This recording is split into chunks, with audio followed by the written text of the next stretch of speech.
Hello बच्चों, let's read the question and name the star which appears stationary from the earth.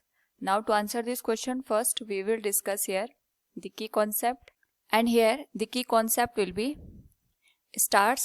तो stars हमारे पास वो celestial body होती है जिनकी अपनी खुद की यहाँ पे लाइट होती है, और ड्यू टू द इंटरनल यहाँ पे रिएक्शन की वजह से ये खुद की लाइट और हीट यहाँ पे जनरेट करते हैं.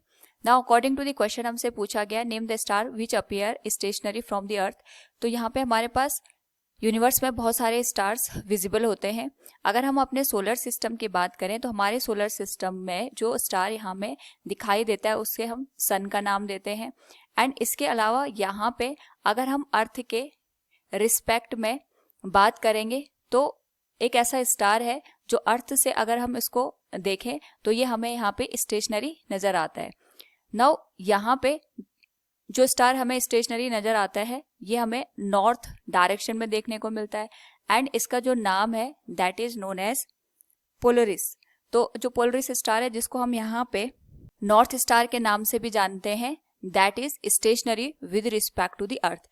इसका रीजन ये है क्योंकि यहाँ पे हमारे पास जो अर्थ है इसके रिस्पेक्ट में जो पोलरिस स्टार है इसकी जो पोजीशन है वो हमें नॉर्थ डायरेक्शन में देखने को मिलती है, और अर्थ अपनी एक्सिस पे रोटेट करती है. तो जब भी हम यहाँ पे पोलरिस स्टार को देखते हैं तो अर्थ के रिस्पेक्ट में ये हमें यहाँ पे रेस्ट में नजर आता है या फिर स्टेशनरी नजर आता है. So we can say here Polaris is star which is stationary with respect to the earth.